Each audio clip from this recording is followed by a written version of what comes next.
أعوذ بالله من الشيطان الرجيم. بسم الله الرحمن الرحيم.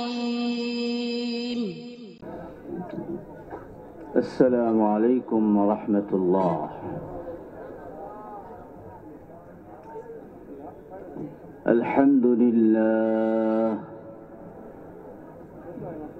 الحمد لله نحمده ونستعينه ونستغفره ونؤمن به ونتوكل عليه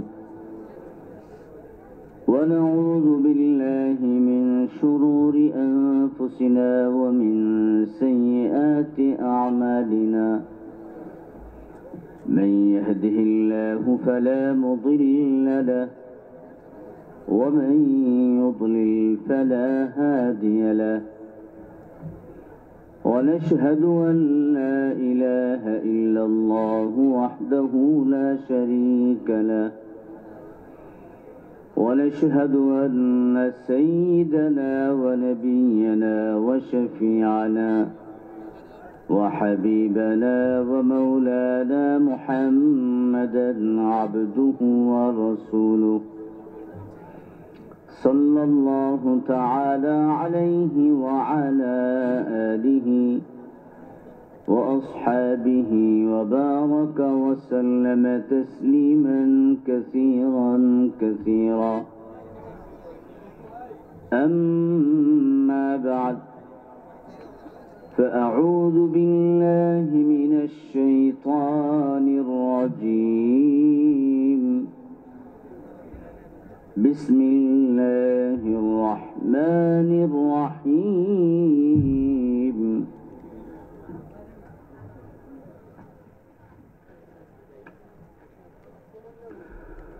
قل يا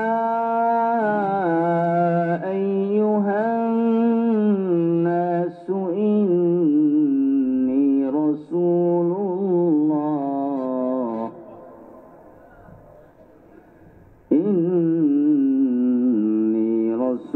الله إليكم جميعا.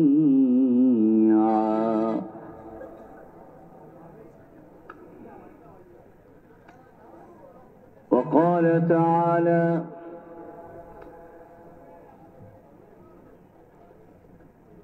ألف لام ميم ذلك الكتاب لا ريب فيه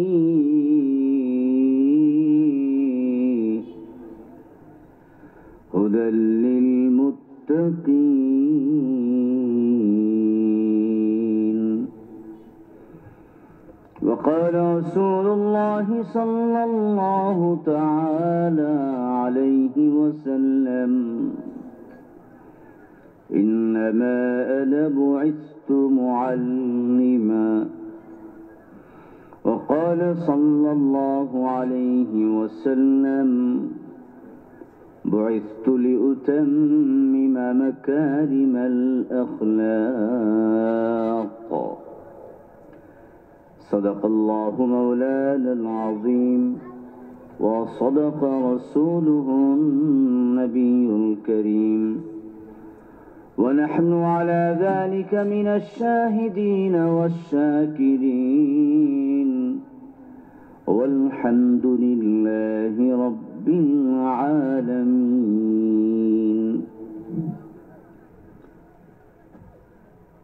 ওমরপুর আনোয়ারুল উলুম মাদ্রাসার বার্ষিক মাহফিলে আজকের সম্মানিত সভাপতি, উপস্থিত মুহতারাম মুকররম মুআজ্জাজ হযরতে উলামা ইকরাম, দূর দূরান্ত থেকে আগত সর্বস্তরের মুসলিম ভাইয়েরা, পর্দার আড়ালে মা ও বোনেরা, সর্বপ্রথম মহান আল্লাহ পাকের শুকর আদায় করছি, যিনি আমাদেরকে একটি মাদ্রাসার বার্ষিক মাহফিলে যেখানে উপস্থিত হলে আল্লাহকে চেনা যায়, যেখানে উপস্থিত হলে নবীকে চেনা যায়, যেখানে উপস্থিত হলে জীবনের উদ্দেশ্যের সন্ধান পাওয়া যায়, যেখানে উপস্থিত হলে মানুষ হিসেবে নিজের জন্মকে সার্থক করার বাস্তব প্রশিক্ষণ লাভ করা যায়, এমন এক মাহফিলে আল্লাহ পাক আমাদেরকে আসার তৌফিক দান করেছেন। এজন্যে আমরা মহান আল্লাহ পাকের শুকর আদায় করছি, আলহামদুলিল্লাহ। রাত গভীর হয়েছে, আপনাদের চিৎকারের যে পাওয়ার সেটাও কমে এসেছে। মাশাআল্লাহ, শাহজালালের জন্মভূমি, পুণ্যভূমি সিলেটের মানুষ,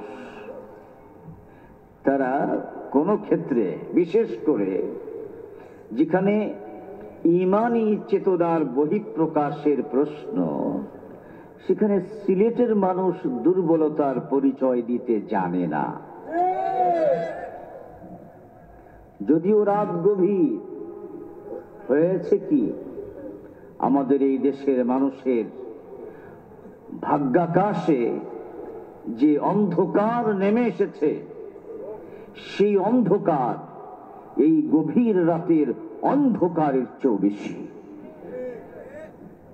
অতএব সেই ঘন অন্ধকার, নিশ্ছিদ্র অন্ধকার, এটাকে যদি দূর করতে হয়, তাহলে যদি এইভাবে আমাদের একের পর এক রাত জেগেও বাংলাদেশের মানুষের জীবনের অন্ধকার দূর করা যায়, আমরা রাত জাগতে রাজি আছি না নাই?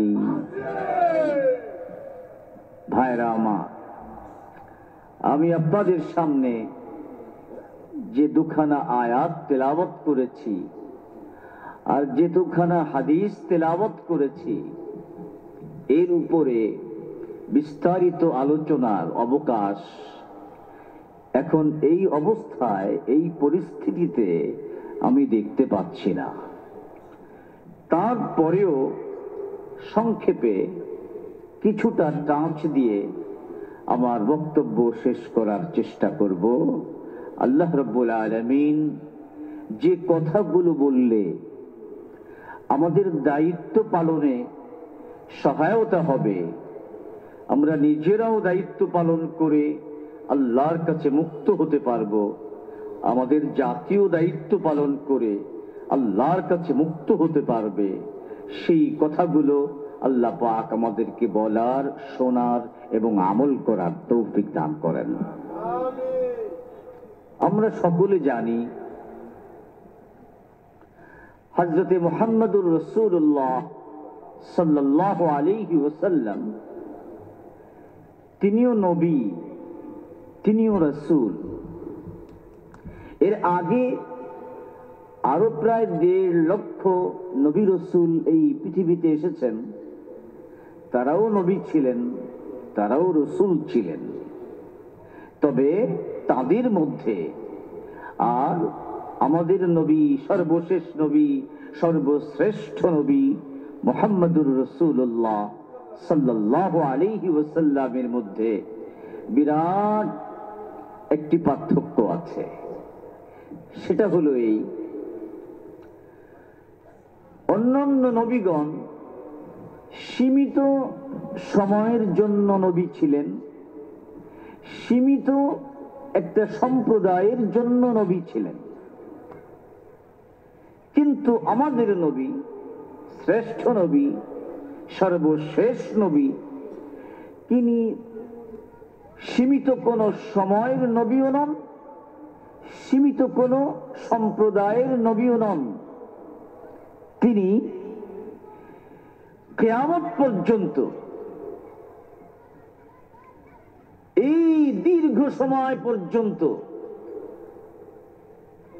তার নবুয়ত চলবে, আর কারো নবুয়ত চলবে না।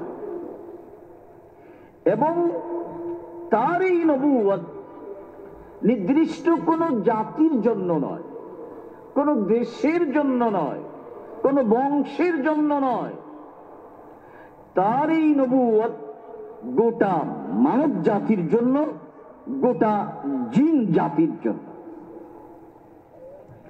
সেই মানুষটি চাই আফ্রিকায় হোক, চাই আমেরিকায় হোক, চাই অস্ট্রেলিয়ায় হোক, চাই এশিয়ায় হোক, চাই ইউরোপে হোক, পৃথিবীর যে কোনো দেশের যে কোনো জায়গায় হোক না কেন, এমনকি পাহাড়ে জঙ্গলে বসবাসরত উপজাতি হোক, এই পৃথিবীর সকল মানুষের জন্য সর্বশেষ নবী হিসেবে আল্লাহ পাক আপনার আমার নবী মুহাম্মদুর রাসূলুল্লাহ সাল্লাল্লাহু আলাইহি ওয়াসাল্লামকে পাঠিয়েছেন। তিনি শুধু মুসলমানদের নবী নন, এই একটা কথা না বুঝার কারণে আমরা আমাদের মিশনকে সীমিত করে ফেলেছি। এই কথাটা ভালো করে বুঝতে হবে এবং মনে রাখতে হবে। হযরত মুহাম্মদুর রাসূলুল্লাহ সাল্লাল্লাহু আলাইহি ওয়াসাল্লাম তিনি শুধু মুসলিম জাতির নবী নন, তিনি গোটা মানব জাতির নবী। এই পৃথিবীতে যত ধর্মের যত মানুষ আছে, হিন্দু হোক, বৌদ্ধ হোক, খ্রিস্টান হোক, ইহুদি হোক, জাতি হোক, উপজাতি হোক, আস্তিক হোক, নাস্তিক হোক, যত মানুষ এই পৃথিবীতে ছিল, আছে এবং আসবে, সকল জাতিগোষ্ঠীর সকল মানুষের জন্য আল্লাহ পাক আপনার আমার নবীকে নবী হিসেবে পাঠিয়েছেন। কথাটা বোঝার জন্য একটু গোড়ায় আপনাদেরকে নিয়ে যেতে চাই। অনেকে ধারণা করে এই কোরআন মুসলমানদের জন্য, অনেকে মনে করে সর্বশেষ নবী শুধু মুসলমানদের নবী। আরে কোরআন শুধু মুসলমানদের জন্য? এই পৃথিবীর স্রষ্টাকে, সব মানুষের স্রষ্টাকে, কোরআন কার বাণী? তো আল্লাহ যদি সকল মানুষের স্রষ্টা হন, কোরআন যদি আল্লাহর বাণী হয়, তাহলে এই কোরআন আল্লাহ পাক কোন বিশেষ জাতির জন্য দেবেন, নাকি তার সৃষ্ট সকল মানব জাতিকে দান করবেন? সকল মানব জাতিকে দান করবেন এবং করেছেন। এজন্যই তো নবীর মুখ দিয়ে আল্লাহ পাক ঘোষণা দিয়েছেন, হে নবী আপনি বলে দিন, কুল ইয়া আইয়ুহান নাস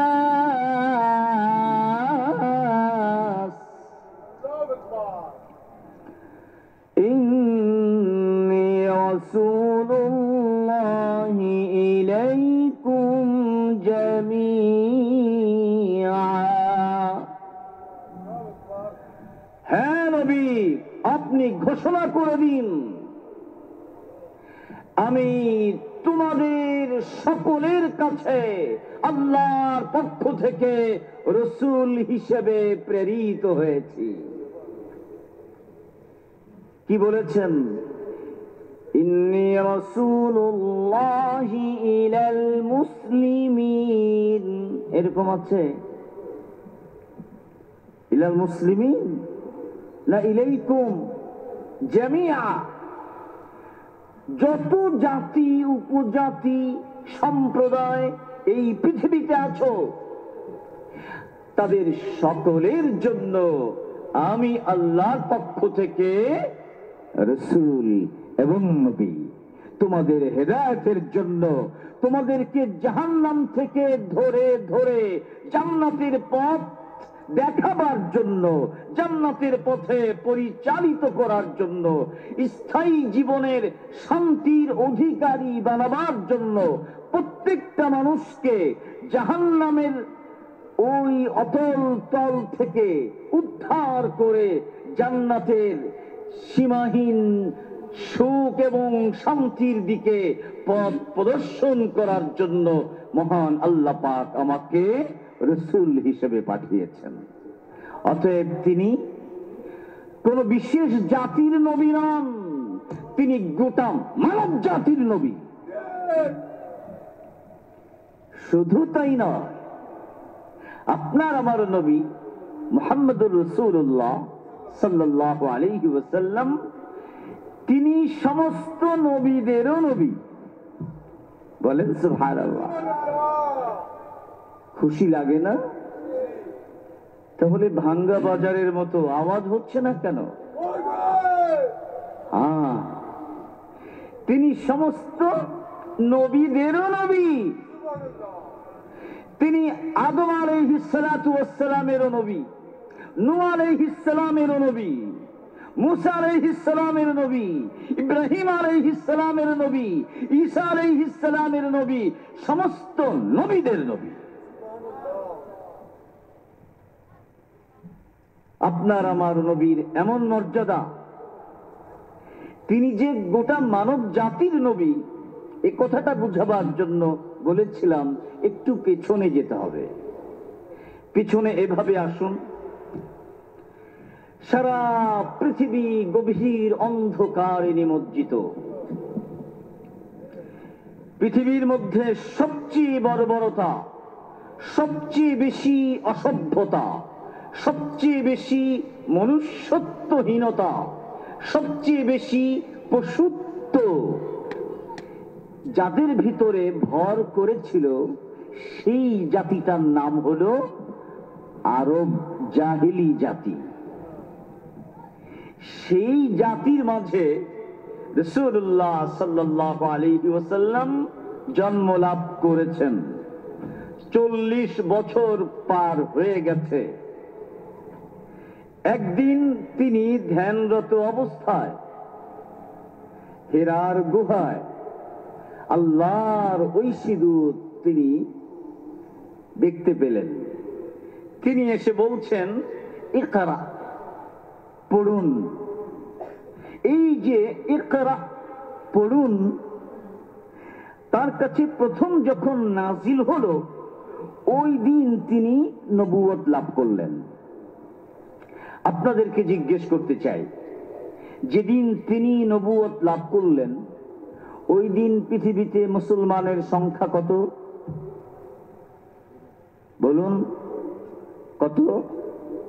কেউ বলতে পারবেন? পারবেন না? আজকে বলেই মনে রাখবেন, সামনে কেউ জিজ্ঞেস করলে বলবেন পারবো। সংখ্যা হলো একজনও নাই। আল্লাহু আকবার। কয়জন?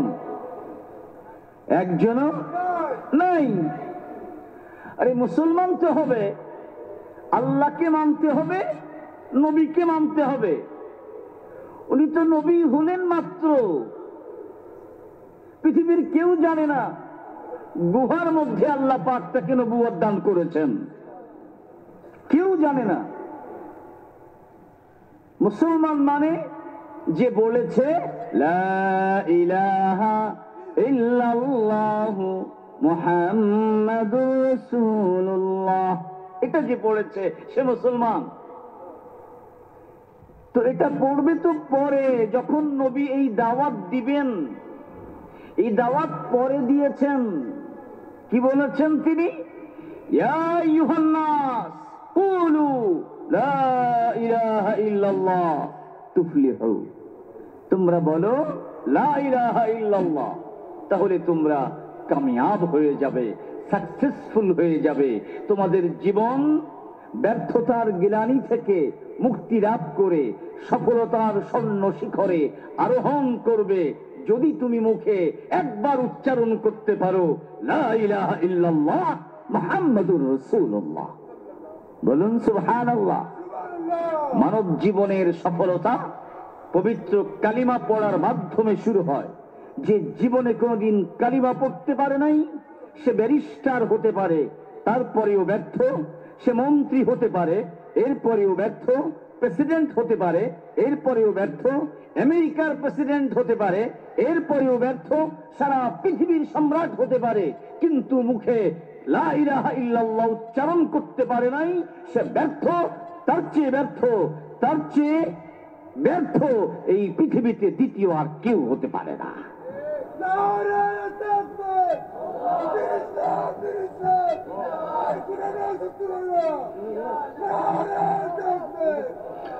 ভাইরা আমার, তো রাসূলুল্লাহ সাল্লাল্লাহু আলাইহি ওয়াসাল্লাম নবুয়ত লাভ করেছেন, এখনো তিনি প্রকাশ করেননি। তার উপর ঈমান আনবে কে? তিনি আগে প্রকাশ করবেন, নিজের নবুয়তের কথা দাবি করবেন, এরপর মানুষের কাছে আনুগত্য তিনি চাইবেন। এরপর যারা আনুগত্য প্রকাশ করবে তাদের নাম হবে মুসলমান। যেদিন তিনি নবুয়ত লাভ করলেন ওদিন তো পৃথিবীতে একজন মুসলমানও নাই।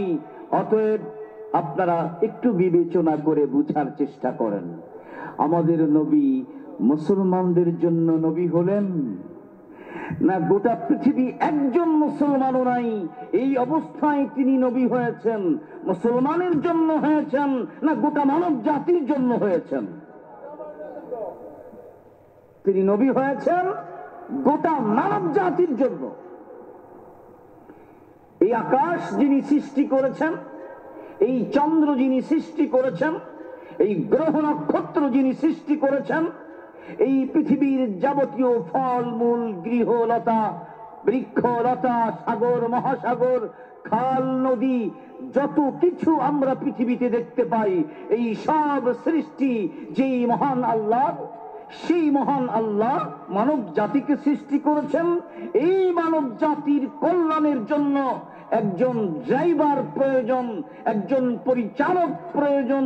গোটা মানব জাতির পরিচালক হিসেবে আল্লাহ পাক সর্বশেষ পরিচালক নবী মুহাম্মদুর রাসূলুল্লাহ সাল্লাল্লাহু আলাইহি ওয়াসাল্লামকে মনোনীত করলেন, যেন এই পরিচালকের অধীনে গোটা মানব জাতি পরিচালিত হয়ে স্থায়ী জীবনে চির জাহান্নামের আগুন থেকে রক্ষা পেয়ে চির সুখের জান্নাতের অধিকারী হতে পারে। এই উদ্দেশ্যে আল্লাহ পাক গোটা মানব জাতির পরিচালক হিসেবে তাদের সুন্দরভাবে পরিচালনা করে ধ্বংসের হাত থেকে রক্ষা করে চির মুক্তির পথ দেখাবার জন্য হযরত মুহাম্মদুর রাসূলুল্লাহ সাল্লাল্লাহু আলাইহি ওয়াসাল্লামকে সর্বশেষ নবী হিসেবে পাঠিয়েছেন। জোরে বলুন আলহামদুলিল্লাহ। আমার কথা বুঝে থাকলে নিশ্চয়ই একটা কথা আপনারা এতক্ষণ বুঝেছেন, আমাদের নবী শুধু মুসলিম জাতির নবী না গোটা মানব জাতির নবী? আমাদের নবী শুধু মুসলিম জাতির নবী নন, গোটা মানব জাতির নবী। এই কথাটা না বুঝার কারণে আজকে আমাদের মিশন, নবী যেই মিশন নিয়ে এসেছিলেন সেই মিশনটা স্তিমিত হয়ে পড়েছে। এই একটা বিষয় যদি আমরা মনে রাখতাম তাহলে আমার মনে হয় পৃথিবীতে এখন মুসলমান ছাড়া আর কোন জাতি থাকতো না। এই মিশন থেকে আমরা দূরে সরে পড়েছি, ফলে এখনো মুসলিম সংখ্যার চেয়ে অমুসলিমের সংখ্যা বেশি। রাসূলুল্লাহ সাল্লাল্লাহু আলাইহি ওয়াসাল্লাম একজন একজন করে মুসলমান বানানো শুরু করলেন। বললেন, আমি তোমাদের নবী, আমাকে গ্রহণ করো, এক আল্লাহকে মেনে নাও। নবীর কথায় সাড়া দিলেন হযরতে খাদিজা, নবীর কথায় সাড়া দিলেন হযরতে আবু বকর, নবীর কথায় সাড়া দিলেন হযরতে যায়েদ ইবনে হারেসা, নবীর কথায় সাড়া দিলেন হযরতে আলী রাদিয়াল্লাহু তাআলা আন, নবীর কথায় সাড়া দিলেন হযরতে উসমান, হযরতে তালহা। এইভাবে সাড়া দিতে দিতে দিতে দিতে দিতে নবীর জীবদ্দশায় প্রায় 1.5 লক্ষ মানুষ যারা নিশ্চিত জাহান্নামের দিকে অগ্রসর হচ্ছিল, নবী করিম সাল্লাল্লাহু আলাইহি ওয়াসাল্লাম তাদেরকে কোরআনের প্রশিক্ষণের মাধ্যমে এমন ভাবে গড়ে তুললেন যে তারা নিজেরা তো জাহান্নাম থেকে মুক্তি লাভ করলেনই, তাদেরকে কেন্দ্র করে সারা পৃথিবীর কোটি কোটি মানুষ জাহান্নাম থেকে মুক্তির দিশা পেয়েছে এবং জান্নাতের পথের পথিক হয়েছে। জোরে বলুন সুবহানাল্লাহ। ভাইরা আমার, আপনি আমি যেমন কোরআনকে শুধু আমার ধর্ম মনে করি, নবীকে শুধু আমার নবী মনে করি, অন্য কোন জাতির ধর্মও মনে করি না, অন্য কোন জাতির নবীও মনে করি না, আপনার আমার মতো যদি হতেন সাহাবায়ে কেরাম, বলুন তো তাহলে এত দূরে এত পরে আমরা এই বাংলাদেশে নবীকে মেনে মুসলমান হতে পারতাম? পারতাম না। বিদায় হজের ভাষণে রাসূলুল্লাহ সাল্লাল্লাহু আলাইহি ওয়াসাল্লাম তিনি যখন বললেন, বাল্লিগু আন্নী ওয়ালাউ আয়া ফালিউবাল্লিগ আশ-শাহিদ আল-গায়ব, যারা এখানে উপস্থিত আছো তাদের দায়িত্ব, এই পৃথিবীতে হাজারো মানুষ আছে, কোটি কোটি মানুষ আছে যারা আমার কথা শুনতে পায় নাই, অথচ আমি সবার জন্য নবী হিসেবে এসেছি, আমার পক্ষে সকলের কাছে যাওয়া সম্ভব নয়, আমি তোমাদেরকে শিক্ষা দিয়ে গেলাম, তোমরা ছড়িয়ে পড়ো, দিক দিগন্তে ছড়িয়ে পড়ো এবং আমার এই ঘোষণা গোটা মানব জাতির কাছে পৌঁছিয়ে দাও। 1.5 লক্ষ সাহাবায়ে কেরাম নবীর এই ঘোষণা নিয়ে এমন ভাবে গোটা পৃথিবীতে ছড়িয়ে পড়লেন। মক্কা মদিনায় সর্বোচ্চ 10-12 হাজার সাহাবায়ে কেরামের কবর পাওয়া যায়, আর 1.5 লক্ষের মধ্যে প্রায় 1,40,000 সাহাবায়ে কেরাম আরব দেশে তাদের কবর নেই, পৃথিবীর আনাচে কানাচে বিভিন্ন দেশে তাদের কবর। তারা নবীর এই বাণী বুকে ধারণ করে সারা বিশ্বে ছড়িয়ে পড়েছেন। তাদের সেই ত্যাগ, তাদের সেই তিতিক্ষা, তাদের সেই কুরবানির বদৌলতেই সাহাবাদের যুগেই আল্লাহ পাক ইসলামকে সারা পৃথিবীর সবচেয়ে শক্তিশালী ধর্ম হিসাবে প্রতিষ্ঠা দান করেন, সবচেয়ে শক্তিশালী রাজত্ব দান করেন। তৎকালীন সমস্ত সাম্রাজ্য যারা সুপার পাওয়ারের অধিকারী ছিল, সাহাবায়ে কেরামের সামনে তসনস হয়ে যায়, তাসের ঘরের মতো ছিন্ন ভিন্ন হয়ে যায়।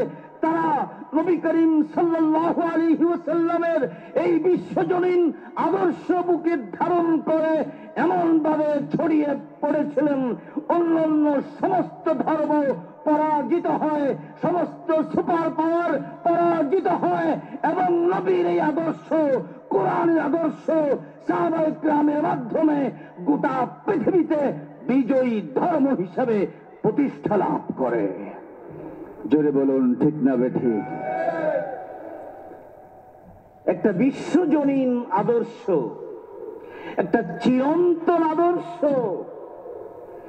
এই ইসলামী আদর্শ একটি চিরন্তন আদর্শ, কোরআনের আদর্শ একটি চিরন্তন আদর্শ, হযরত মুহাম্মদুর রাসূলুল্লাহ সাল্লাল্লাহু আলাইহি ওয়াসাল্লামের আদর্শ।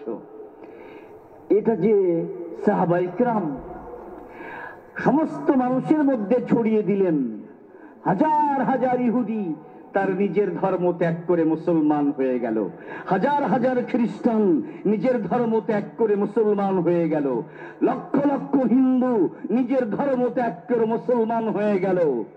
কিসের বদৌলতে? কোন শক্তিতে? ইসলামের ভিতরেই, তার চরিত্রের ভিতরেই, আদর্শের ভিতরেই এমন কিছু বিষয় আছে, ওগুলোর পরিচয় যখন অন্য কোন জাতি পায় তখন নিজেরটা তুচ্ছ মনে করে ওটাকে ফেলে দেয় আর শ্রেষ্ঠ আদর্শ মনে করে ইসলামকে বুকে জড়িয়ে ধরে। এইভাবে সারা পৃথিবীতে ইসলাম প্রচার লাভ করেছে। জোরে বলুন ঠিক না বেঠিক? ছোট্ট একটা উদাহরণ দেই। একজন সাহাবী বাজারে গিয়েছেন, তিনি ব্যবসা করেন, পাশে আর একজন, তিনিও ব্যবসা করেন, তবে সে সাহাবিও নয়, মুসলমানও নয়, ইহুদি। দুজন পাশাপাশি দোকানদার।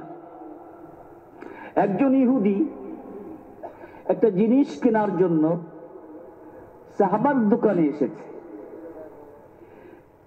সাহাবি বললেন, ভাই আপনি তো কাস্টমার, আপনাকে একটু অনুরোধ করি, যেই জিনিসটা আমার থেকে আপনি কিনতে চাচ্ছেন হুবহু একই জিনিস এবং একই দাম এই পাশের দোকানে পাওয়া যায়, আপনি দয়া করে জিনিসটা তার দোকান থেকে কেনেন। সেই ইহুদি ক্রেতা দোকানদার সাহাবীর কথায় পাশের দোকানদার থেকে জিনিসটা কিনলো। কিনে পরিচয় নিয়ে জানতে পারলো যে দোকানদার ইহুদি, ক্রেতা যে সেও ইহুদি। আশ্চর্য হয়ে গেল। এইভাবে কেউ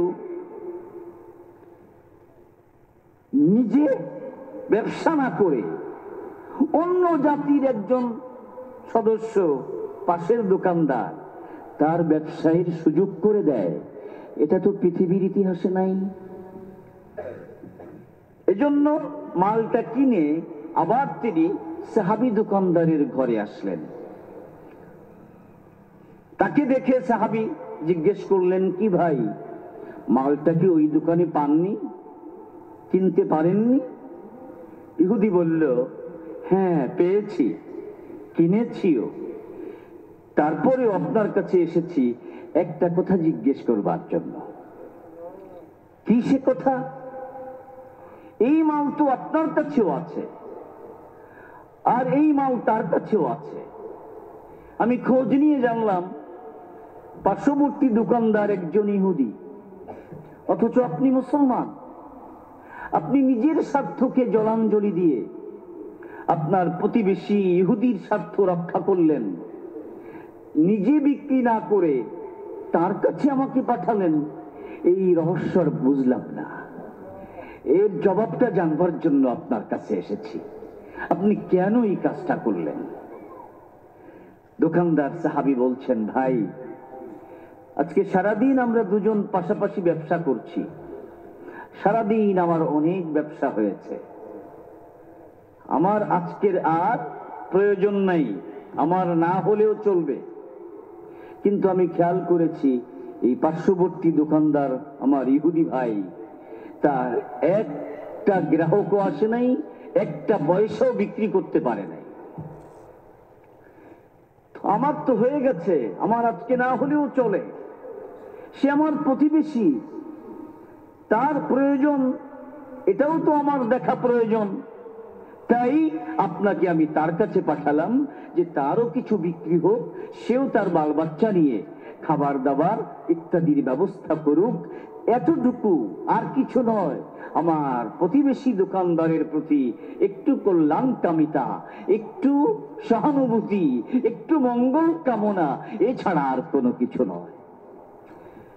তখন সেই ইহুদি ক্রেতা সে বলছে, ইসলাম এত সুন্দর,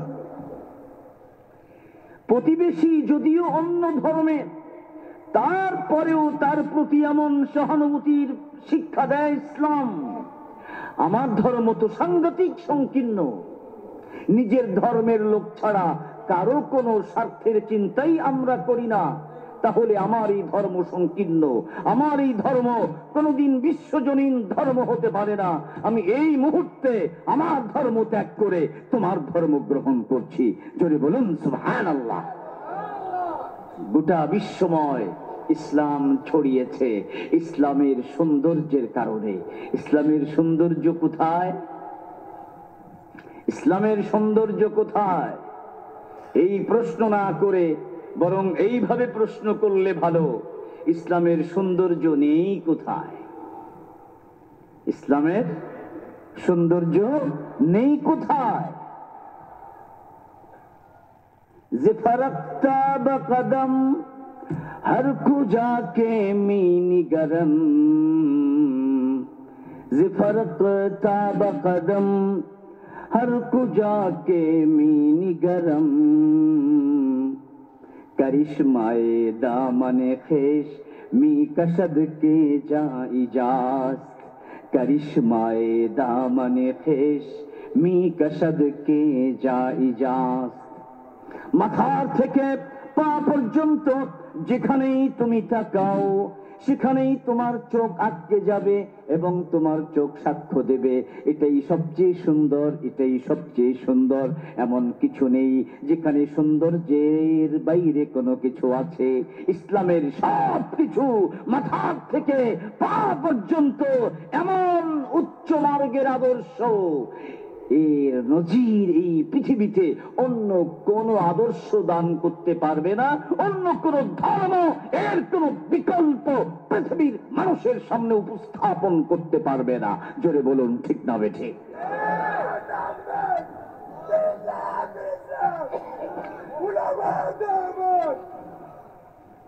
মাশাআল্লাহ মাশাআল্লাহ।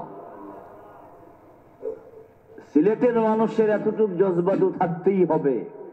আর রাত যখন গভীর হয়েছে, শেষ রাত, এখন একটু জজবা হলেই তো ওয়াজটা বুঝতে সহজ হবে। এখন জজবা না হলেই ঘুমিয়ে পড়বে, ঘুমিয়ে পড়লে তো আর আমি শ্রোতা খুঁজে পাবো না। সুতরাং এরকম দু একজন পাগলের দরকার আছে, কি বলেন ঠিক না বেঠিক? মাশাআল্লাহ। সুতরাং পাগল যখন দাঁড়িয়ে যায়, আপনারা তো সেইভাবে সাড়া দিতে পারেন না। সাড়া দিবেন তাহলে সে আরো উৎসাহিত হবে। বলেন রাজি আছেন কিনা? মাশাআল্লাহ মাশাআল্লাহ। ভাইরা আমার, আমি তো এক লম্বা আলোচনার ফিরিস্তি নিয়ে আপনাদের সামনে বসেছি। এই লম্বা আলোচনার পরিবেশ তো এখন নেই। হতো যদি গত বছরের মতো ঈশার পর শুরু করতে পারতাম। আজকে তো রওনাই হয়েছি ঢাকার থেকে বাদ মাগরিব, তারপর চলে এসেছি 12টার মধ্যেই, কিন্তু তারপরেও 3 ঘন্টা বসেছিলাম, এরপর এসেছি। এখন তো তাহাজ্জুদের সময়। আল্লাহ পাক আমাদেরকে কবুল করুন, সকলে জোরে বলুন আমিন। ভাইরা আমার, আমাদের এই দেশে এবং সারা পৃথিবীতে যদি সমস্ত অমুসলিমকে হিসাব করি, সংখ্যা হবে 400 কোটি। কত হবে? 400 কোটি। আর আমরা যারা মুসলমান, আমাদের সংখ্যা কত হবে? 200 কোটি। এখন আসুন, মাত্র 1.5 লক্ষ সাহাবা, তারা সারা পৃথিবীকে প্রায় মুসলমান বানিয়ে ফেললেন। সমস্ত সুপার পাওয়ার মাথা নিচু করে ফেলল। মুসলমানদের রাজত্ব গোটা বিশ্বময়।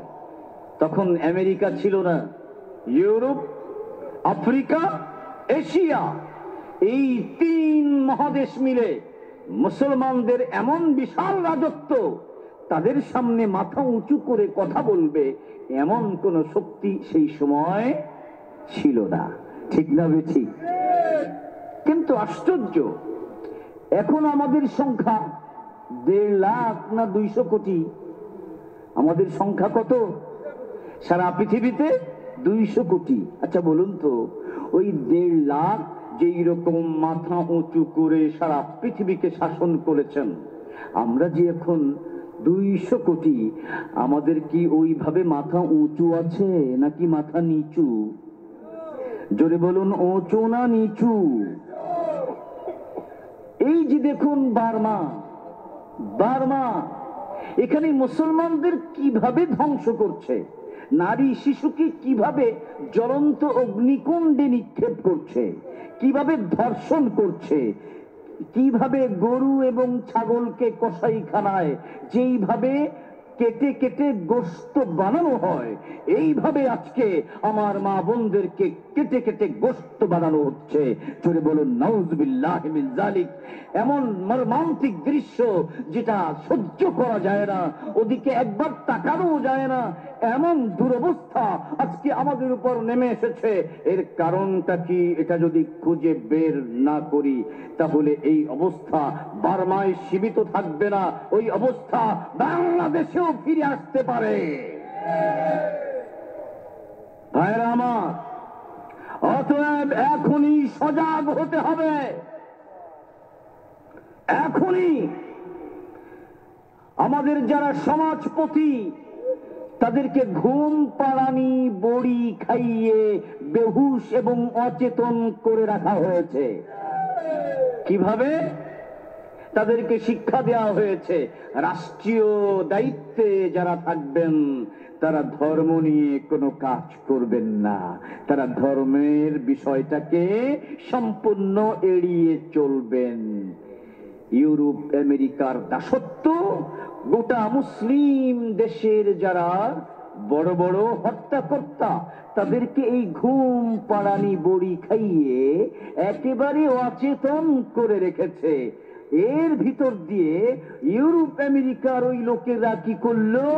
বিভিন্ন এনজিও পাঠিয়ে, হাসপাতাল বানিয়ে এবং কেজি স্কুল বানিয়ে, কিন্ডারগার্টেন বানিয়ে বাংলাদেশের বিশেষ করে পার্বত্য এলাকায় এবং বিভিন্ন সীমান্ত এলাকায় উপজাতিদের মধ্যে তারা ধর্মান্তরের প্রচেষ্টা চালিয়ে মিশনারি প্রোগ্রামের মাধ্যমে এই বাংলাদেশের হাজার হাজার মানুষকে তারা খ্রিস্টান বানাচ্ছে। আমাদের যারা রাষ্ট্রনায়ক, শুধু বাংলাদেশের কথা বলছি না, অন্যান্য মুসলিম রাষ্ট্র, তাদেরকে ঘুম পাড়ানি ওষুধ খাওয়ানো হয়েছে, খবরদার ধর্ম নিয়ে ইসলাম নিয়ে কোনো কাজ করবা না। তারা চুপচাপ, নিজেরা কোনো কাজ করে না। এই সুযোগে ওরা ওদের খ্রিস্টান ধর্ম আমাদের ভিতরে প্রচার করিয়ে অনেক মুসলমানকে, অনেক উপজাতিকে, অনেক হিন্দুকে টাকার প্রলোভন দিয়ে তাদেরকে খ্রিস্টান বানাচ্ছে। অদূর ভবিষ্যতে এই তৎপরতা যদি অব্যাহত থাকে, এখনো যদি আমাদের সমাজপতি এবং রাষ্ট্রনায়কদের হুঁশ ফিরে না আসে, তাহলে ওই ইন্দোনেশিয়া এক বৃহৎ মুসলিম রাষ্ট্র, বাংলাদেশকে বলা হয় দ্বিতীয় বৃহত্তম, আর ইন্দোনেশিয়াকে বলা হয় সর্ববৃহৎ মুসলিম রাষ্ট্র। সেইখানে এই মিশনারি প্রোগ্রাম চালিয়ে ইন্দোনেশিয়ার একটা প্রদেশ পূর্ব তিমুর, সেখানে মানুষকে খ্রিস্টান বানিয়ে বানিয়ে ওদেরকে সংখ্যাগরিষ্ঠ করে এরপর সেখানে গণভোটের ব্যবস্থা করে ওই খ্রিস্টান ইউরোপ আমেরিকা ওই ইন্দোনেশিয়াকে দুই টুকরা করে সেখানে খ্রিস্টান রাষ্ট্র প্রতিষ্ঠা করেছে। অনুরূপভাবে সুদান, সেখানেও খ্রিস্টান রাষ্ট্র প্রতিষ্ঠা করেছে। ভাইরা আমার, ঠিক একইভাবে আমাদের এখানে যারা সমাজপতি তাদের হাত পা বেঁধে দিয়েছে। কেমন বেঁধে দিয়েছে? যে এখানে ধর্মের পক্ষে কোনো কাজ করা যাবে না। তাদের সেই কথা মানতে গিয়ে এমন আত্মঘাতী সিদ্ধান্ত নিয়েছিল। আমাদের শিক্ষা ব্যবস্থার ভিতর থেকে আপনারা দেখেছেন কোমলমতি ছাত্ররা তারা আমাদের নবীর জীবনী পড়বে, সেই লেখা বাতিল করা হয়েছে। আবু বকরের জীবনী পড়বে, ওই লেখা বাতিল করে দেওয়া হয়েছে। হযরত ওমরের জীবনী জানবে, এটাকে বাতিল করে দেওয়া হয়েছে। হযরত আলীর জীবনী জানবে, ওটাকে বাতিল করে দেওয়া হয়েছে। ভাইরা আমার, যদি আমাদের মুসলিম ছেলেরা রসুলের জীবনী জানতে না পারে, যদি আমাদের মুসলিম সন্তানরা হযরত আবু বকরের জীবনী জানতে না পারে, যদি আমাদের মুসলিম ছেলেরা হযরত ওমরের জীবনী জানতে না পারে, হযরত ওসমানের জীবনী জানতে না পারে, হযরত আলীর জীবনী জানতে না পারে, যদি সাহাবায়ে কিরামের জীবনী জানতে না পারে, যদি মুসলমানদের ইতিহাস ঐতিহ্য জানতে না পারে, তাহলে এদেরকে খুব সহজেই খ্রিস্টান বানানো যাবে। জোরে বলুন ঠিক না ঠিক? এই চক্রান্ত বাস্তবায়ন করার জন্য এই বাংলাদেশের শিক্ষা ব্যবস্থায় আমি সরকারকে দোষ দেই না। সরকার এটা চায় না, তার প্রমাণ এবারকার পাঠ্য বইয়ে ওটা সংশোধন করে আবার এই জীবনীগুলিকে স্থান দিয়েছে। অতএব বোঝা যায় সরকারকে অন্ধকারে রেখে ইহুদি খ্রিস্টানদের একটা দালাল চক্র শিক্ষা ব্যবস্থার ভিতরে ঢুকে এই বাংলাদেশকে মুসলিম মুক্ত করার ষড়যন্ত্র করছে।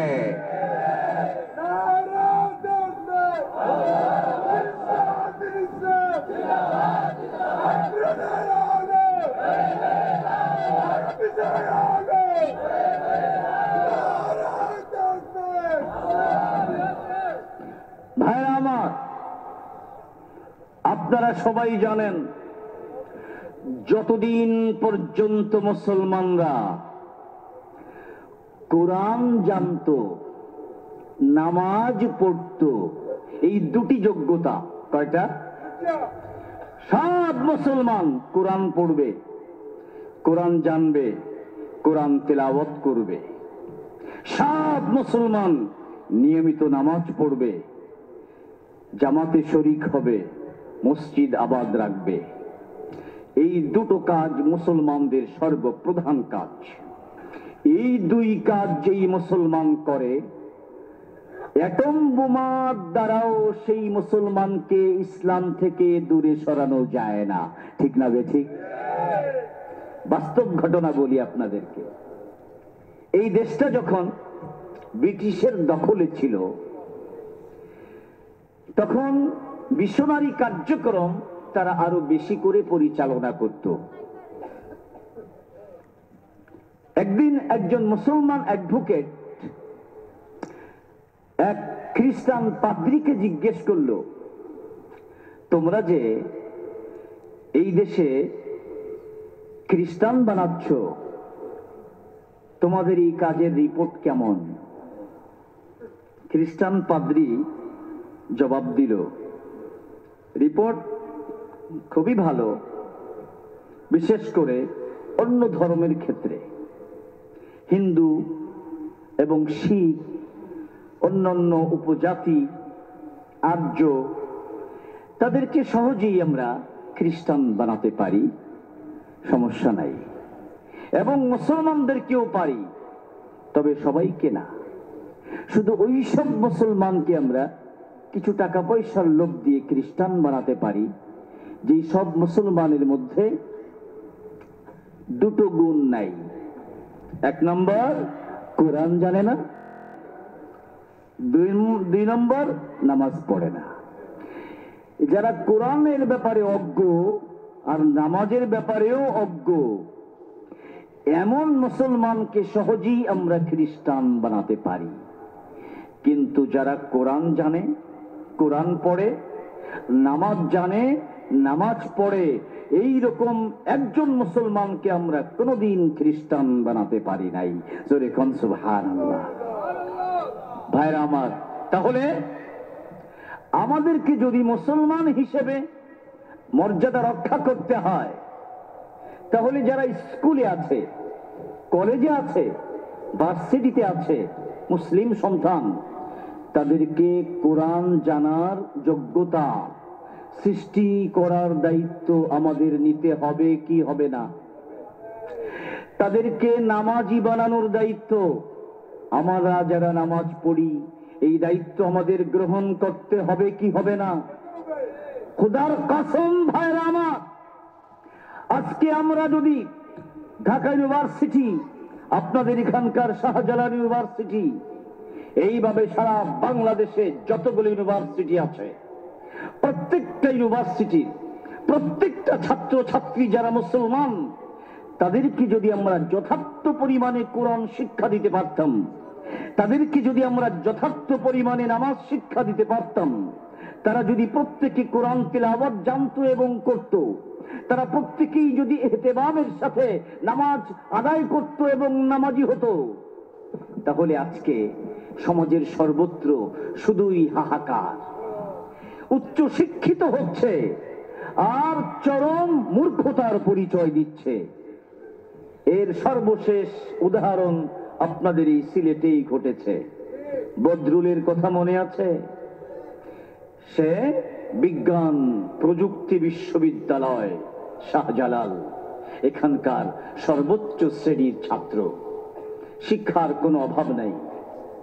সে প্রকাশ্যে শত শত মানুষের সামনে একটা মেয়েকে ঠিক ওইভাবে কোপাচ্ছে যেইভাবে একটা বকরি অথবা একটা খাসি, এটাকে জবে করার পর যেইভাবে কুপিয়ে কুপিয়ে গোশত বানায়, জীবিত একটা মেয়েকে ঠিক সেইভাবে সে কুপিয়েছে। যদি বলুন ঠিক না ঠিক? এটা কি সে মানুষের পরিচয় দিয়েছে, না সেই বর্বর যুগের আরব জাহিলিয়াতকেও হার মানিয়েছে? বর্বর যুগের আরব জাহিলিয়াতকেও হার মানিয়েছে। তাহলে আরব জাহেলিয়তের সাথে এই শিক্ষিত মানুষটার সাথে এক জায়গায় সাংঘাতিক মিল। ওরা অশিক্ষিত ছিল, কিন্তু ওরা ছিল বর্বর, আর এরা শিক্ষিত, এর পরেও এরা বর্বর। ওরা শিক্ষিত মূর্খ, আগের যারা বর্বর ছিল ওরা অশিক্ষিত মূর্খ ছিল, আর এখন যারা এইভাবে বর্বরতা প্রদর্শন করছে এরা কি? শিক্ষিত মূর্খ। তাহলে বলুন, এই প্রশ্নের সমাধানটা যদি আজকে আপনাদেরকে আমি বিস্তারিত দিয়ে যেতে পারতাম, আর সেই পরিবেশ থাকতো, আর সেইভাবে আপনারা এই শাহজালালের পুণ্যভূমি সিলেটের মানুষেরা এই দায়িত্ব নিয়ে যদি ছড়িয়ে পড়তেন, তাহলে আজকে শুধু সিলেট নয়, সারা বাংলাদেশে যে আরব জাহিলিয়াতের মতো চরম সভ্যতা, চরম বর্বরতা এবং নারীদের উপর চরম নির্যাতন, ধর্ষণ, খুন, চুরি, ডাকাতি, রাহাজানি, সারা দেশটা যেভাবে আগুনে পরিণত হয়েছে, এই অবস্থা থেকে পরিত্রাণ দেবার জন্য শাহজালালের মতো ইমানি চেতনা নিয়ে আপনাদেরকেই মাঠে নেমে আসতে হবে। আপনারা যদি আবার সেই দায়িত্ব পালন করার জন্য এগিয়ে আসেন, আমি আশা করি বাংলাদেশ থেকে এই সমস্ত বর্বরতা, অসভ্যতা চিরতরে বঙ্গোপসাগরে নিক্ষিপ্ত হবে ইনশাআল্লাহ। কি বলতে চাই আমি? আরব জাহেলিয়াতের যুগে তারাও ছিল মূর্খ, বর্বর, আর এখন এই আধুনিক যুগে উচ্চ শিক্ষিত হয়েও তারা হচ্ছে মূর্খ এবং বর্বর। কারণটা কোথায়? কারণটা খুব সহজ, ব্যাখ্যা ছাড়াই বলে দিচ্ছি। আরব জাহেলিয়াতের ওই সময়ে কোরআনের জ্ঞান ছিল না। বর্তমানে যারা উচ্চ শিক্ষিত হচ্ছে ওদের কাছেও কোরআনের জ্ঞান নেই।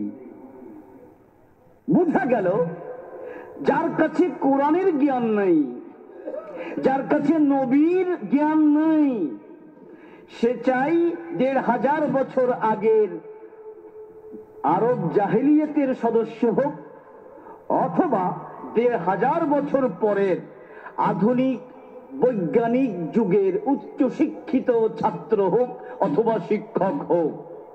যার কাছে কোরআনের জ্ঞান থাকবে না, সে বাংলাদেশের উচ্চ শিক্ষিত হোক, অথবা আমেরিকার উচ্চ শিক্ষিত হোক, অথবা লন্ডনের উচ্চ শিক্ষিত হোক, সে ব্যারিস্টার হোক অথবা ডক্টর হোক, সে যাই হোক না কেন, কোরআনের জ্ঞান যার ভিতরে থাকবে না, সে বর্বর ছাড়া আর কিছু হতে পারে না।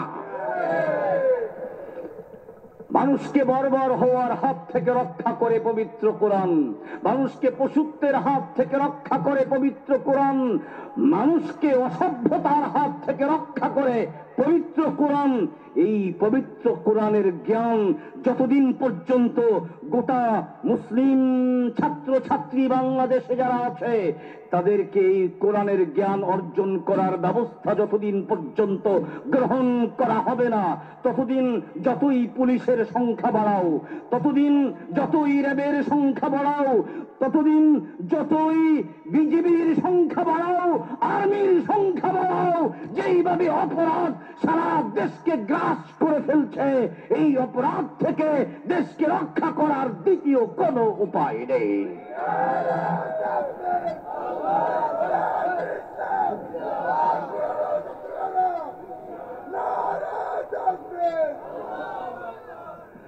ভাইরা আমার, অপরাধ দূর করতে হলে এমন এক শিক্ষকের ছাত্র হতে হয় যেই শিক্ষক জীবনে কোনো অপরাধ করে নাই। ঠিক না বেঠিক? এইরকম শিক্ষক কি পৃথিবীতে আছে? জোরে বলুন, আছে? আছে। সেই শিক্ষকের নাম আকায়ে নামদার তাজেদারে মদিনা হযরত মুহাম্মদুর রাসূলুল্লাহ সাল্লাল্লাহু আলাইহি ওয়াসাল্লাম। এই জন্যই তিনি নিজের পরিচয় দিয়েছেন। আমি আমার শুরুতেই বলেছিলাম, নবী করিম সাল্লাল্লাহু আলাইহি ওয়াসাল্লাম নিজের পরিচয় নিজে এইভাবে দিয়েছেন, বুইস্তু মুআল্লিমা, আমাকে গোটা মানব জাতির শিক্ষক রূপে পাঠানো হয়েছে। সাহাবায়ে কেরাম ছিলেন তার সরাসরি ছাত্র, আর সাহাবায়ে কেরামের মাধ্যমে আমরা হচ্ছি নবীর পরোক্ষ ছাত্র। তারা প্রত্যক্ষ, আমরা পরোক্ষ। যারাই কোরআন শিখবে তারাই নবীর পরোক্ষ ছাত্র। আমি সরকারকে অনুরোধ জানাতে চাই, আপনার সদিচ্ছার অভাব নাই আমি জানি, আপনি চান গোটা দেশ সুন্দর হয়ে উঠুক, অপরাধ নির্মূল হোক, কিন্তু শুধু চাইলেই হবে না, সেই পদক্ষেপ গ্রহণ করতে হবে। আরব জাহিলিয়াতের যুগে ওই মানুষগুলো ছিল পশুর চেয়ে অধম, বলুন ঠিক কিনা? ছোট্ট উদাহরণ দেই এবং এর প্রেক্ষিতেই কথাটার চূড়ান্ত একটা পর্যায়ে নিয়ে আসি এবং শেষ করে দেই। এরপরে আরো বক্তা আছে, এখন দীর্ঘ আলোচনার সময় নেই। শেষ রাতে এমন তাত্ত্বিক জটিল বিষয় নিয়ে দীর্ঘ আলোচনা করা যায় না, তারপরেও আপনারা খুব মনোযোগ দিয়ে শুনছেন। এটা সিলেটের মানুষ বলেই সম্ভব, নতুবা আপনারা এখানে আলোচনার মধ্যে এত আত্মমগ্ন হতেন না। আল্লাহ পাক আপনাদের ঈমানী চেতনাকে আরো উচ্চকিত করুন, জোরে বলুন আমিন। ভাইরা আমার, এই যে আরব জাহিলিয়াত, ওই সময়ে তারা এমন ছিল, তারা পশুর চেয়েও নিকৃষ্ট ছিল। একটা উদাহরণ দিই। আচ্ছা বলুন তো, পৃথিবীতে এমন কোন কুকুর দেখেছেন যেই কুকুর তার বাচ্চা সেটাকে নিজে হত্যা করেছে? কুকুর তার বাচ্চাকে হত্যা করে, এটা কোনদিন দেখেছেন? বরং যদি কোনো মানুষ কুকুরের কোনো বাচ্চার গায়ে হাত লাগায়, তাহলে কুকুর সেই মানুষের উপর ঝাঁপিয়ে পড়ে নিজের কুকুরকে রক্ষা করে, ঠিক না বেঠিক? ঠিক একই অবস্থা দেখতে পাই আমরা মুরগির ভিতর। এই যে মুরগি অনেকগুলো বাচ্চা তার দুই ডানার মধ্যে আগলে রাখে। যদি কোনো একটা মানব শিশু, ছোট্ট ছেলেরা অনেক সময় না বুঝে ধরতে যায়, যদি ধরতে যায় তাহলে মুরগি মা সে ওই মানুষের উপর ঝাঁপিয়ে পড়ে আক্রমণ করে ক্ষত বিক্ষত করে তার ওই ছোট্ট বাচ্চাকে উদ্ধার করে। জোরে বলুন ঠিক না বেঠিক? এই ছিল কুকুরের স্বভাব, এই হলো মুরগির স্বভাব। নিজের সন্তানকে নিজে তো হত্যা করেই না, কারো দ্বারা ক্ষতির সম্ভাবনা দেখলে তার উপর ঝাঁপিয়ে পড়ে নিজের বাচ্চাকে রক্ষা করে, ঠিক না বেঠিক? কিন্তু আরবের ওই সময়ের জাহেলি যুগের মানুষগুলোর চরিত্র কি ছিল দেখুন। নিজের হাতে নিজের মেয়েকে জীবন্ত কবর দিয়ে এসে বুক ফুলিয়ে গর্ব প্রকাশ করত, আমার মেয়েকে আমি জীবন্ত কবর দিয়ে এসেছি, এবং সমাজে তার দাম বেড়ে যেত। একজনও তার নিন্দা করত না, সবাই তাকে বাহবা দিত, বাহ চমৎকার কাজ করেছো। তাহলে যে করলো সে কতটা বর্বর, আর তাকে যারা বাহবা দিল তারা আরো কত বর্বর, ঠিক না বেঠিক? এই ছিল আরবের সমাজ। আচ্ছা বলুন তো, এতটা বর্বর কি আমাদের দেশের এই আধুনিক যারা কোরআনের জ্ঞানের অভাবে এই খাদিজার গায়ে প্রকাশ্যে চাপাতির কোপ দেবার মতো বর্বরতা যারা প্রদর্শন করছে, এ তো হাতে গোনা দুই একজন। সে করেছে, জাতি কি তাকে বাহবা দিয়েছে না তাকে নিন্দা করেছে? তাকে নিন্দা করেছে। তাহলে বোঝা যায় আরব জাহেলিয়ার মতো অত বর্বরতা আমরা এখনো প্রদর্শন করি নাই। তবে বর্বরতার আলামত বিভিন্ন জায়গায় শুরু হয়েছে। কয়েক বছর আগের ঘটনা, এই সিলেটের একজন অ্যাডভোকেট ছিলেন, মুসলিম লীগের তিনি নেতা ছিলেন। শবে বরাতের দিন তিনি নামাজ আদায় করছেন, এই টাইমে তার ছেলে কয়েকজন সন্ত্রাসী নিয়ে নামাজরত অবস্থায় পিছন থেকে হ্যাচকা টান দিয়ে মাজাটা ভেঙে সুরমা নদীতে ফেলে দিয়েছিল। মনে আছে আপনাদের? এই সিলেটের ঘটনা। এইভাবে নিজের বাবাকে হত্যা করে, নিজের মাকে হত্যা করে, মা আবার সন্তানকে হত্যা করে, বাবা আবার সন্তানকে হত্যা করে, এমন ঘটনাও শুরু হয়েছে। কোরআনের শিক্ষার অভাবে বর্বরতা শুরু হয়েছে, কিন্তু এই রকম বর্বরতা না যেটা আরব জাহিলিয়াতের যুগে ছিল। ওই বর্বর মানুষগুলোকে রাসূলুল্লাহ সাল্লাল্লাহু আলাইহি ওয়াসাল্লাম 23 বছর শিক্ষাদান করেছেন। একটা পাঠ্য কিতাব ছিল শিক্ষাদান করার জন্য, সেই পাঠ্য কিতাবটার নাম হলো পবিত্র কোরআন। পাঠ্য কিতাবটা কি ছিল? পাঠ্য বই পবিত্র কোরআন। শিক্ষক কে ছিলেন? স্বয়ং রাসূলুল্লাহ সাল্লাল্লাহু আলাইহি ওয়াসাল্লাম। শিক্ষা দিয়েছেন কতদিন? 23 বছর। ছাত্র সংখ্যা কত ছিল? প্রায় 1.5 লক্ষ। আচ্ছা বলুন তো, এই যে 1.5 লক্ষ ছাত্র নবী করিম সাল্লাল্লাহু আলাইহি ওয়াসাল্লাম তাদেরকে প্রশিক্ষিত করে গড়ে তুললেন। আগে তো ছিল এরাই বর্বর যুগের বাসিন্দা, কুকুরের চেয়েও নিকৃষ্ট, কিন্তু কোরআনের শিক্ষা পেয়ে এই লোকগুলো কেমন হয়েছিল? আল্লাহ পাক নিজে বলেন, উলাইকাল্লাযীনা ইমতাহানাল্লাহ,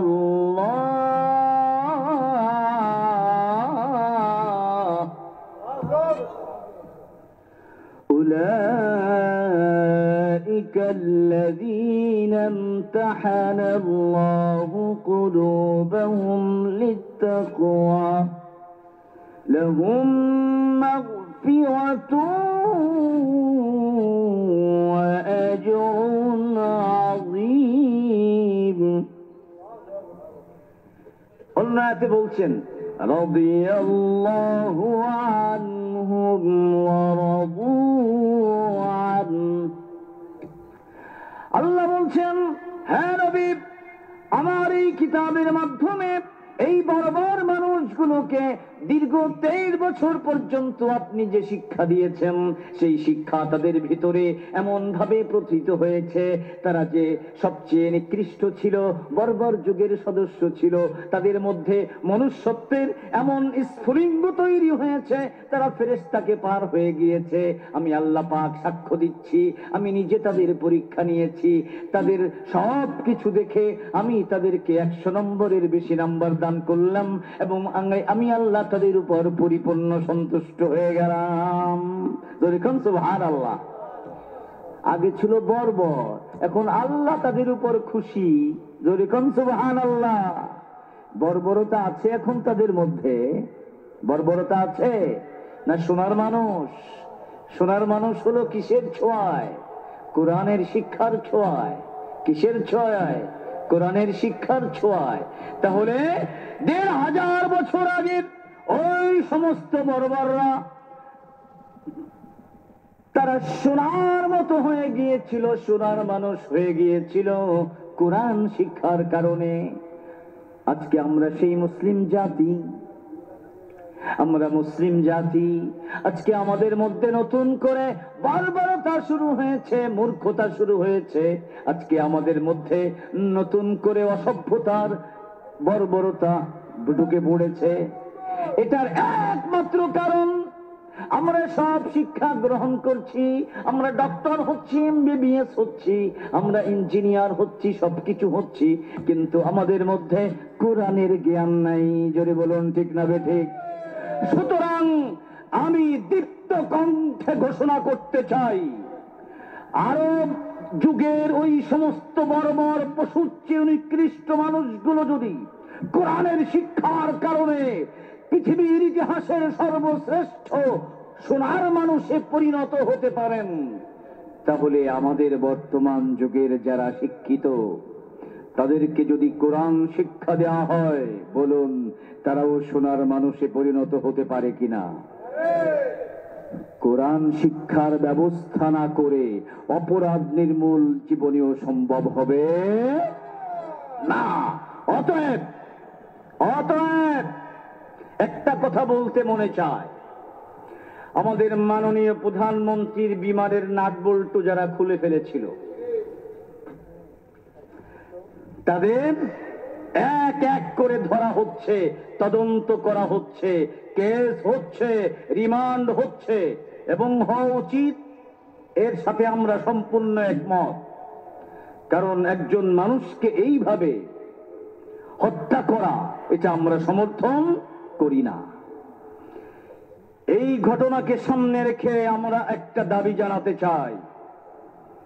আমাদের শিক্ষা ব্যবস্থার থেকে কবলমতি ছাত্র ছাত্রীদেরকে মুসলিম চেতনা, ইসলামী চেতনা, কোরআন হাদিসের সাথে সম্পর্ক যুক্ত যা কিছু ছিল সবকিছুকে বাতিল করে নাস্তিকতা এবং হিন্দুয়ানা সমস্ত লেখা আমাদের পাঠ্য বইতে দিয়ে গোটা মুসলিম জাতিকে বাংলাদেশ থেকে ধ্বংস করার চক্রান্ত যারা করেছিল তাদের বিরুদ্ধেও তদন্ত করে তন্ন তন্ন করে খুঁজে রিমান্ডে নিয়ে উপযুক্ত বিচারের ব্যবস্থা করতে হবে।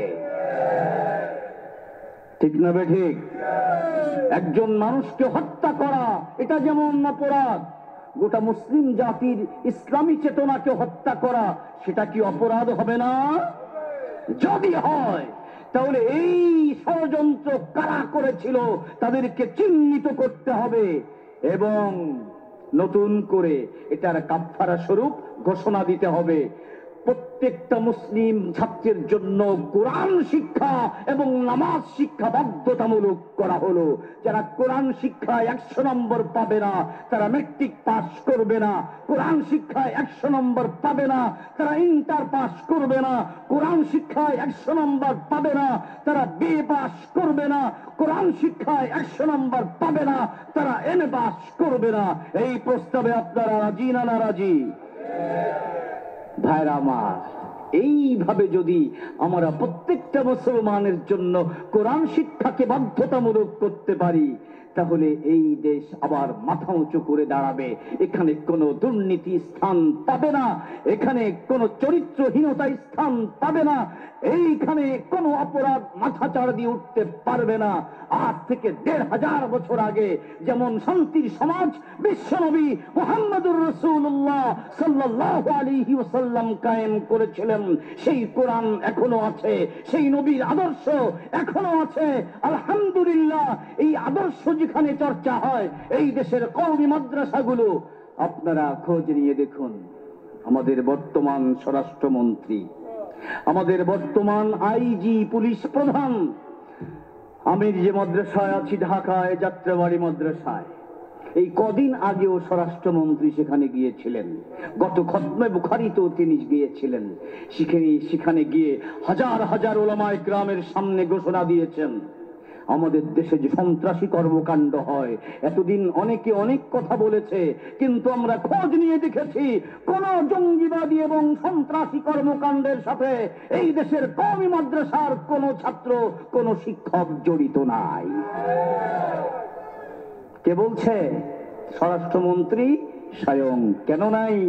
এখানে তাদেরকে কোরআন শিক্ষা দেওয়া হয়।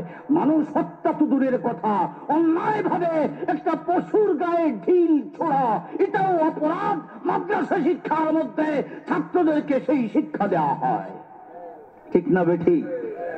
সুতরাং এই শিক্ষা যদি শাহজালাল ইউনিভার্সিটিতে শুরু হয়, এই শিক্ষা যদি ওই মদন মোহন কলেজে শুরু হয়, এই শিক্ষা যদি আর একটা যেন কি কেসি না কি এমসি কলেজ সেখানে যদি শুরু হয়, এইভাবে চট্টগ্রাম বিশ্ববিদ্যালয়, রাজশাহী বিশ্ববিদ্যালয়, ইঞ্জিনিয়ারিং ইউনিভার্সিটি, মেডিকেল কলেজ এবং যাবতীয় সমস্ত শিক্ষা প্রতিষ্ঠানে যদি এই কোরআন শিক্ষা বাধ্যতামূলক করা হয় তাহলে স্বরাষ্ট্রমন্ত্রী আর একদিন বলতে বাধ্য হবেন বাংলাদেশের কোন মাদ্রাসায়ও সন্ত্রাসী কর্মকাণ্ড নাই, কোন স্কুল কলেজেও সন্ত্রাসী কর্মকাণ্ড নাই।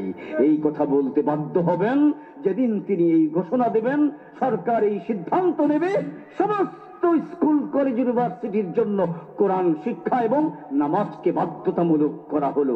এই ঘোষণা দিতে দেরি হবে, সন্ত্রাস, জঙ্গিবাদ, চরিত্রহীনতা, অপরাধ, দুর্নীতি, ঘুষ, সুদ, চরিত্রহীনতা, বেলেল্লাপনা, নগ্নতা এগুলো দূর হতে মোটেও দেরি লাগবে না। যদি বলুন ঠিক না বেঠিক?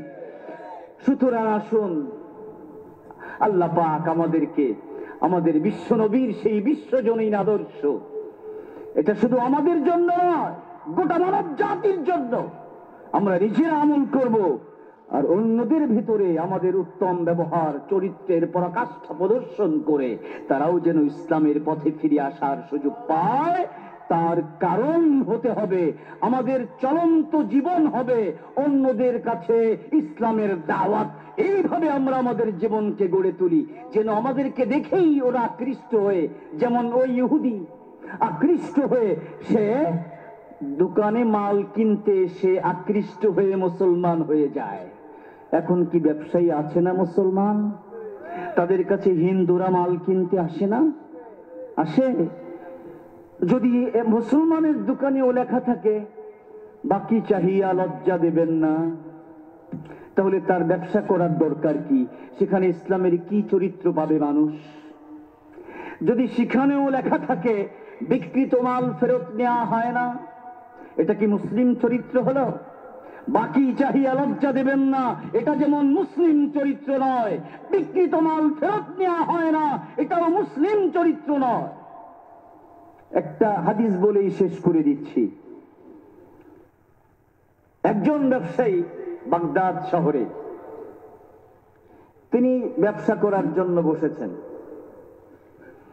6 মাস ব্যবসা করলেন। 6 মাস পর হঠাৎ একদিন তিনি দোকান বন্ধ করে ব্যবসা বাণিজ্য ছেড়ে দিয়ে আবার তিনি আগের মতো হয়ে গেলেন। সবাই অবাক, ভাই আপনি ব্যবসা শুরু করলেন বাগদাদ শহরে, আপনার ব্যবসা এত চমৎকার হচ্ছিল, হঠাৎ বন্ধ করলেন কেন? তখন সে বলছে, আমি ব্যবসা করেছি নবীর একটা হাদিসের উপর আমল করার জন্য। জোরে কোন সুবহানাল্লাহ। কি সে হাদিস? নবী বলেছেন, যদি কেউ কোনো মাল বিক্রি করার পর কোনো কাস্টমার সেটা আবার দোকানদারকে ফেরত দিতে চায়, আর দোকানদার যদি সেটা ফেরত নেয়, তাহলে কিয়ামতের কঠিন দিনে সে যখন বিপদে পড়বে আল্লাহ পাক তার বিপদ দূর করে তাকে জান্নাতে যাওয়ার ব্যবস্থা করে দেবেন। তো আমি ব্যবসা করেছি এই একটা হাদিসের উপর আমল করার জন্য। 6 মাস অপেক্ষা করতেছি, দেখি কেউ আসে কিনা মাল ফেরত নিয়ে। 6 মাসে কেউ আসে নাই, আজকে একজন আসছে, আমি তার মাল ফেরত দিয়েছি, ব্যাস আমার উদ্দেশ্য সফল হয়ে গেছে, আমার আর ব্যবসায়ের প্রয়োজন নাই। তাহলে আগের যুগের মানুষ ব্যবসাও করত নবীর হাদিস পালন করার জন্য, আল্লাহকে খুশি করার জন্য, জাহান্নাম থেকে মুক্তির জন্য, কিয়ামতের দিন কোনোভাবে মুক্তি পেয়ে জান্নাত লাভ করার জন্য আগেকার মুসলমানরা ব্যবসা করত। তাহলে আমরা কি এইভাবে ব্যবসা করতে পারি না? আমরা কি চরিত্রের পরিচয় দিতে পারি না? আমরা কি উত্তম চরিত্রের পরিচয় দিতে পারি না? ফ্রান্সের একজন যুবকের কথা বলি। মুসলমান যুবকরা যদি এই পরিচয় দেয়, ভার্সিটিতে যারা আছো তোমরা যদি এই পরিচয়টা দিতে পারো, তোমাদেরকে দেখে অনেক অমুসলিম ছাত্র ছাত্রী তোমাদের আদর্শ দেখে মুসলমান হয়ে যাবে। এটা বলেই শেষ করে দিচ্ছি। ফ্রান্সের এক যুবক লিফটে উঠেছে, অফিসে যাবে। ইতিমধ্যে এক সুন্দরী যুবতী, সেও অফিসে যাবে, বিশাল টাওয়ার, অনেক অফিস, সেও লিফটে এসে উঠেছে। একই লিফট, একজন যুবক আর একজন যুবতী। ওই সব দেশ হলো ফ্রি সেক্সের দেশ। কোন মেয়েকে সামনে পেলে তার আর রক্ষা নাই। এই হলো সেখানে নারীর স্বাধীনতা। নারীর স্বাধীনতা মানে যখন যেখানে পাও নারীকে ভোগ করো, এই হলো নারী স্বাধীনতা। এই হলো সেই সমাজের চরিত্র। কিন্তু এই যুবকটা ছিল মুসলিম যুবক। সে ওই যুবতীর দিকে তাকালো না এবং লিফটের থেকে নেমে গেল এই চিন্তা করে যে আমি যদি এখানে থাকি মেয়েটা মনে মনে ভয় পেতে পারে যে আমি হয়তো তাকে ধরে ফেলবো। তাই মেয়েটা যেন নিরাপদে যায়, তার মনে কোনো ভয় না থাকে, তাই আমি নেমে যাই, সে একা একা শান্তিতে যাক। আর তার দিকে চোখ তুলে তাকায় নাই। আল্লাহ পাকের নির্দেশ, তোমরা যখন রাস্তায় চলবে চোখ নিম্নগামী করে চলো, যাতে কোনো বেগানা নারীর প্রতি তোমার দৃষ্টি পড়ে না যায়। এই আয়াতের উপর আমল করে এই যুবক নিচের দিকে দৃষ্টি রাখলো এবং ওই মেয়েটাকে নিরাপদে যাওয়ার ব্যবস্থা করে দেওয়ার জন্য লিফটের থেকে নেমে গেল। এই দুটো চরিত্রের পরিচয় পেল মেয়েটা যুবকের মধ্যে। মেয়েটা যখন অফিসে গেছে, তার অফিসে যাওয়ার পর আর কাজে মন লাগে না, বারবার এই যুবকের কথা চিন্তা করে। এটা যুবক এই সমাজের যুবক না ফেরেশতা? এই সমাজের যুবক তো আমার মতো সুন্দরী মেয়েকে এইভাবে নির্জনে পেলে একবারে খেয়ে ফেলার কথা। খেয়ে ফেলা তো দূরের কথা, আমার দিকে তাকালো না, এমন কি আমার সঙ্গে সে আসলো না, নেমে গেল আমাকে নিরাপদে আসার জন্য। এটা তো ফেরেশতা মনে হয়।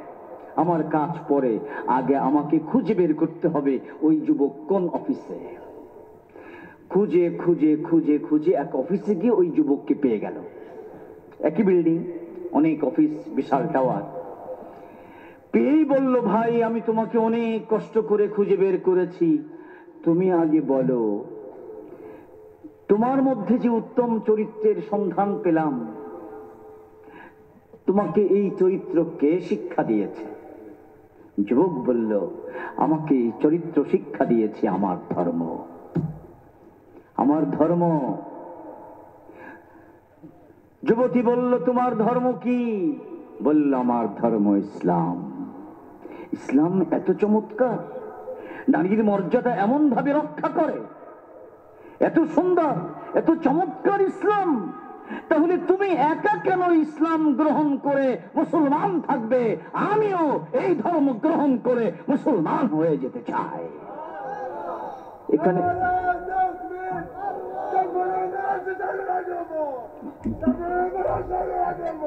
মাশাআল্লাহ ভরেন ভাইরা আমার। তাহলে বলুন, এই যুবকটি কোনো দাওয়াত দিয়েছিল যুবতীকে? কোনো দাওয়াত দেয় নাই, বলে নাই তুমি মুসলমান হয়ে যাও। মুসলমান হতে বাধ্য হয়ে গেল এই যুবতী কেন? একজন যুবকের চরিত্র দেখে।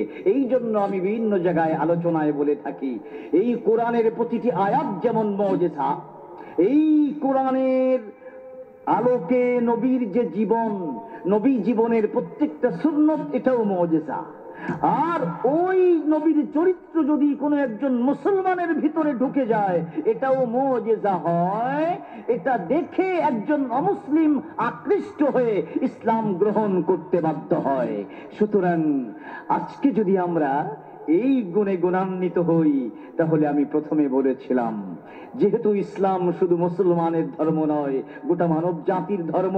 গোটা মানব জাতির ধর্ম সেদিন হবে যেদিন আমরা মুসলমানরা নবীর আদর্শ অনুযায়ী আমাদের প্রতিটি কাজ সম্পাদন করব। এই আদর্শের সন্ধান যখন অমুসলিমরা আমাদের মধ্যে দেখবে, দেখেই আকৃষ্ট হয়ে মুসলমান হয়ে যাবে। আগে সাহাবায়ে কেরামের হাতে লক্ষ লক্ষ অমুসলিম মুসলমান হয়েছে, মঈনুদ্দিন চিশতির হাতে 99 লক্ষ হিন্দু মুসলমান হয়েছে। আমরা 200 কোটি মুসলমান সারা পৃথিবীতে। আমরা যদি পরিপূর্ণ মুসলমান হই, নবীর আদর্শ আমাদের মাথার থেকে পা পর্যন্ত গ্রহণ করি, তাহলে এক একজনের ভাগে মাত্র 2 জন পড়ে। 200 কোটি আর অপর দিকে 400 কোটি। 400 কোটি অমুসলিমকে মুসলমান বানাতে চাইলে 200 কোটি মুসলমানের ভাগে কয়জন করে পড়ে? 2 জন করে পড়ে। আপনি আপনার জীবনকে কোরআন অনুযায়ী সাজান, নবীর আদর্শ অনুযায়ী সাজান, সুন্নাত অনুযায়ী সাজান। আপনাকে দেখে 2 জন না, 2000, 2 লক্ষ মুসলমান হবে। আল্লাহ পাক ওইভাবে আমাদেরকে এক একজন জীবন্ত ইসলামের প্রচারক হওয়ার তৌফিক দান করুন। ওয়া আখিরু দাওয়ানা আনিল হামদুলিল্লাহি রাব্বিল আলামিন। আসসালামু আলাইকুম ওয়া রাহমাতুল্লাহি ওয়া বারাকাতুহু।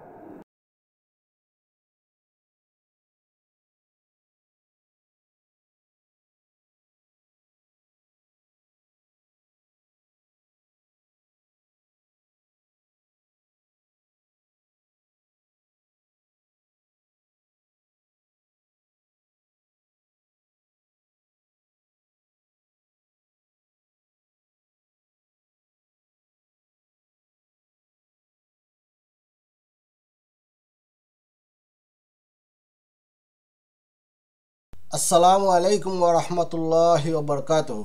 সম্মানিত মুসলিম ভাই ও বোনেরা, আদর্শ জীবনের পক্ষ থেকে আপনাদেরকে স্বাগত জানাচ্ছি। ভিডিওটি দেখার জন্য আপনাদেরকে আন্তরিক ধন্যবাদ জানাচ্ছি। আশা করি আমার এই ভিডিওটি আপনাদের অনেক ভালো লেগেছে। আমার আরও নতুন নতুন ইসলামিক ওয়াজের ভিডিও দেখতে হলে দয়া করে আমার চ্যানেলটি সাবস্ক্রাইব করুন। সাবস্ক্রাইব করলে অটোমেটিকলি আমার ভিডিও আপনাদের কাছে চলে যাবে। প্লিজ লাইক, কমেন্ট এবং শেয়ার করে আমাকে মতামত জানিয়ে উৎসাহিত করবেন। জাযাকুমুল্লাহ খাইর।